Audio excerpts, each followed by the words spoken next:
Ms. Cortez. Thank you, Mr. Chair. I think it's important that we refocus on what is at stake here in this investigation, in this matter. We are getting reports from the press and from a wide variety of sources that indicate that, that people are, folks are suggesting that we are conducting foreign relations with folks with security clearances via WhatsApp. I mean, every day that we go on without getting to the bottom of this matter is a day that we are putting hundreds, if not potentially thousands of Americans at risk. I mean, really, what is next? Putting nuclear codes in Instagram DMs? This is ridiculous. We need to get to the bottom of this. And in order to do that, we have to issue subpoenas because people in this administration are not cooperating. And every day that there is an insecure line of communication that could be leaked, that could be hacked, that could be screenshotted without our proper channels is a day that we are putting our national security at risk.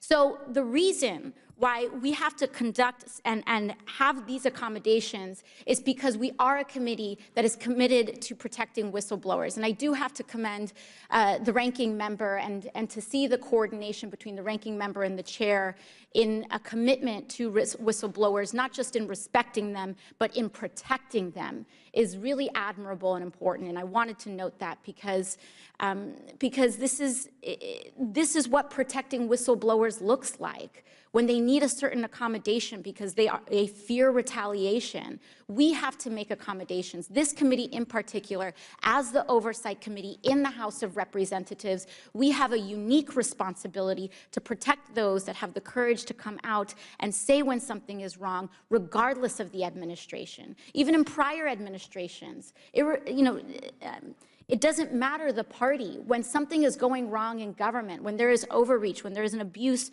or a misconduct of process, we have an obligation to see and investigate it out. And so it is so serious, especially as a New Yorker, especially as anyone who cares about the security of what happens on American soil. Every day that we have an insecure line of communication, we have a responsibility to investigate it and to make sure that we get to the bottom of it. So I just needed to put that note in, and I yield the rest. Lady yield. Chair. Yes.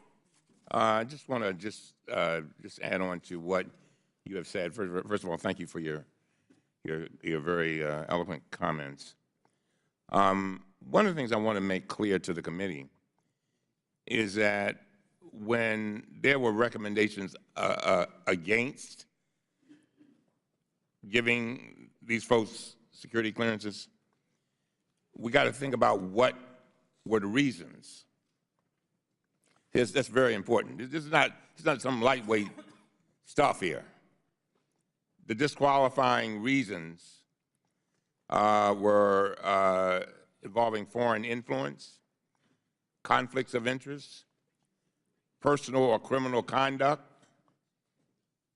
financial problems. In other words, these were folks who the career people, Ms. Cortez said, I mean, and by the way, these are people like Ms. Newbold who've been doing this year after year under Republican and Democratic administrations. And so you're right, we take this very seriously, as I think we all do. But it's not enough to take it seriously. We have to act. We have to do what we promised to do when we put up our hands and said we were going to uphold the Constitution and protect the people of these great United States.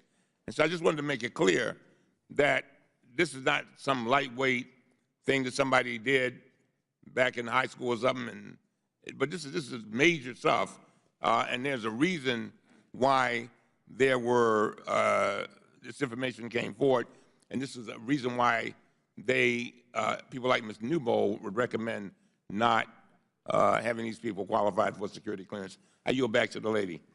Thank you, and I'd also like to indicate and note that some of the folks that may have insecure, had their clearances overrode or recommendations against giving them the clearance overrode, are even custodial staff.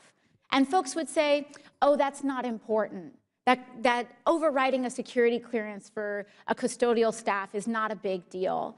But first of all, every member of this government is important and has access to important information and has power. And especially when we're talking about people that have physical presence and access to secure and sensitive physical spaces in the White House, to be potentially compromised is extremely concerning. I thank the gentlelady. Mr. Heiss.